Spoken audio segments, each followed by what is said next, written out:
Hebreus capítulo 7.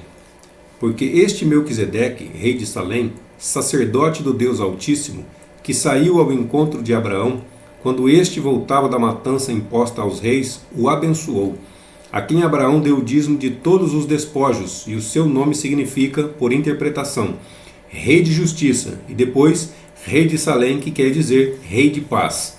Sem pai, sem mãe, sem genealogia, sem princípio de dias nem fim de vida, mas feito semelhante ao Filho de Deus, permanece como sacerdote para sempre. Considerai quão importante era ele, aquele a quem o patriarca Abraão deu o dízimo dos despojos. E, na verdade, os filhos de Levi que receberam o ofício do sacerdócio têm direito, segundo a lei, de receber o dízimo do povo, isto é, de seus irmãos, embora eles também tenham saído dos lombos de Abraão.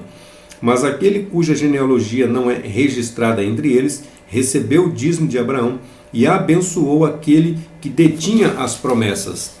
Indiscutivelmente e fora de toda contradição, o menor é abençoado pelo maior. Aqui vemos que homens mortais são os que cobram dízimos, mas ali recebe-os aquele de quem se dá testemunho de que vive. E por assim dizer, também Levi, que hoje recebe o dízimo, pagou o dízimo na pessoa de Abraão, pois aquele que ainda estava nas entranhas do seu bisavô, quando Melquisedeque saiu para encontrá-lo. Porque se a perfeição tivesse de ser alcançada por meio do sacerdócio levítico, sob o qual o povo recebeu a lei, que necessidade haveria do surgimento de outro sacerdócio, segundo a ordem de Melquisedeque, no lugar do sacerdócio segundo a ordem de Arão? Nesse caso, sabemos que quando se muda o sacerdócio, faz-se necessária a mudança da lei, porque aquele de quem se diz essas coisas pertence a outra tribo, da qual ninguém serviu no altar de sacrifício.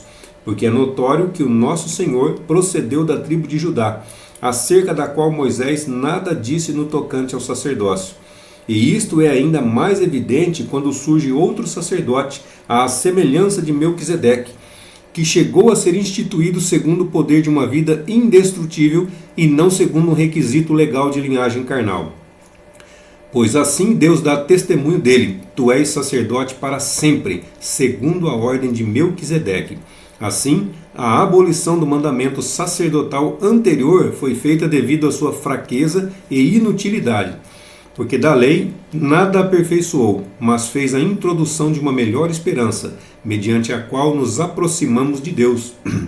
O primeiro sacerdócio não foi feito sem juramento. No entanto, outros se tornaram sacerdotes sem juramento. Mas este já tinha um juramento, daquele que disse: o Senhor jurou, e não se arrependerá. Tu és sacerdote para sempre, segundo a ordem de Melquisedeque. Por isso, Jesus se tornou a garantia de um pacto superior. Além disso, aqueles sacerdotes foram muitos, porque a morte impedia a cada um de continuar. Mas este sacerdote permanece eternamente, porque possui um sacerdócio intransferível, pelo qual ele pode salvar eternamente os que, por meio dele, se aproximam de Deus, já que vive eternamente para interceder por eles.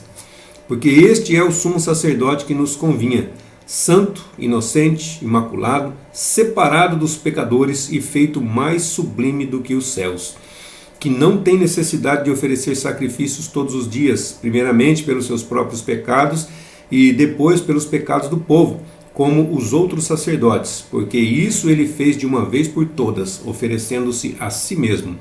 Porque a lei constitui sumos sacerdotes a homens sujeitos a debilidades, mas a palavra do juramento, posterior à lei, constitui ao Filho perfeito, sacerdote para sempre.